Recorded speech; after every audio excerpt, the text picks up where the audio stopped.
Hey everyone, today's video is going to be a little bit different, and I'm only going to do this in one take because I really don't like doing several takes. It gets really annoying after a while.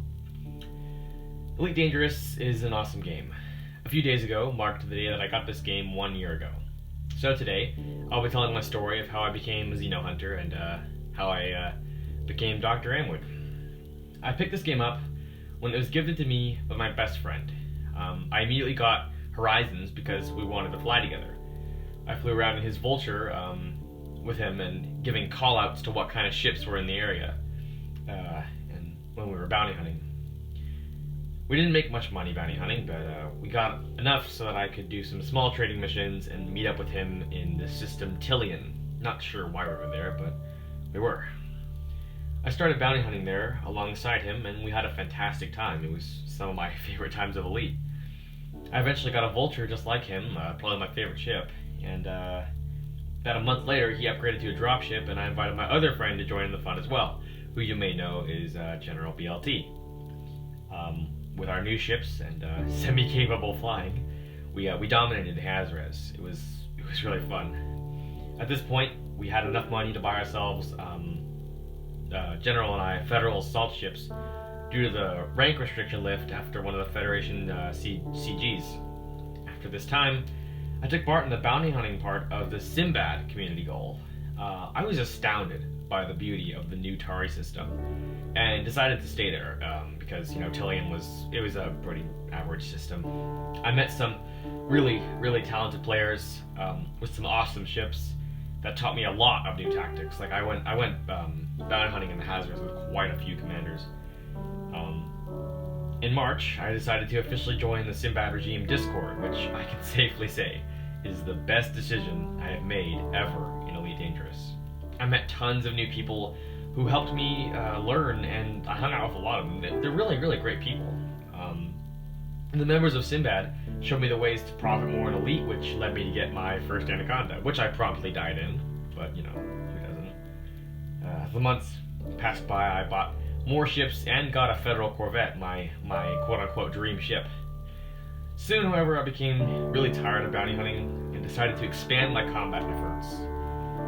It was some select members of Simbad that showed me the way to my favorite part of Elite Dangerous, which is, of course, anti-Xeno. Now, my anti-Xeno efforts started in late May in my Corvette. I helped some commanders kill several Thargoid interceptors and had a fantastic time doing so. It was really fun. But my Corvette was below A grade and was pretty poorly engineered, so I spent many hours during that month grinding for money and materials to make my ship better. In the early summer, I killed my first Cyclops alone in my Corvette and was hooked with AX ever since. I practiced until I thought it was time to publicize my shenanigans. Really late July, I posted my first video on YouTube, which wasn't really that good and wasn't even Elite Dangerous related, but soon after, I published my first Elite video, the AX Fast, and I can safely say I had no idea what I was talking about when I made that video. Right after that, I posted a Python solo that I was shocked to see get over 60 views. The thumbnail was pretty cool, so I'll give it that. A couple small videos later, and I made what I consider to be the biggest footprint on the AX community I've ever done, and that was the small ship Medusa hunt. This event was awesome. I met YouTubers like Gluttony Fang and Exigeous, and who came and helped out and fought Medusas with my group Simbad and in small ships, and it was my biggest video. I made a video about it. It was my biggest video since the time I started making videos. And after that, I made some more obscure videos unrelated to Elite, but decided to pick it back up with some informational and fun AX videos. I consider this to be the point where I started getting really into the groove. But let me get back to what I was actually doing in Elite. Ever since the 2-second Thargoid kill, the one where I was in the Type 10 and we killed a Thargoid in 2 seconds roughly, my goal was not to do like really high skill solos, but to be different. To go for the odd satisfaction of completing a strange challenge, like killing a Thargoid with only 2 small Gauss but 7 flak launchers, or to kill a Thargoid in a Beluga. And if I'm being totally honest, this was where my Elite story is on hold.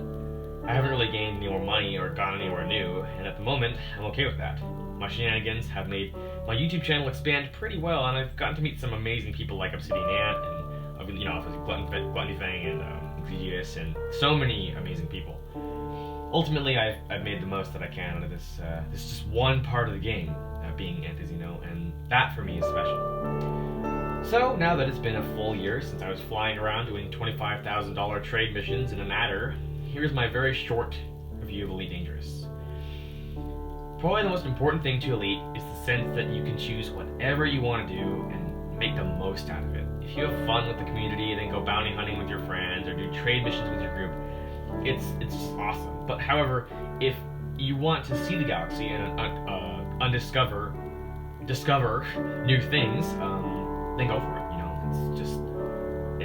It's all out there. The game is structured for you to go about doing something any way you want. It's really ambiguous. Like, if you want to go kill a Thargoid and an Anaconda with only repair limpets and a single Gauss cannon, then Godspeed. Maybe I'll do that. We'll see. Maybe I'll do that. And that, I feel, is the point of this game. A game that everyone can make sense out of, seriously or not. You can expand your faction to Great Unknown, or have fun taking down conflict zones and sidewinders with some buddies. All I know is that it's been really fun for me, and I hope that I can continue to have a great time in Elite in the future, whatever it brings.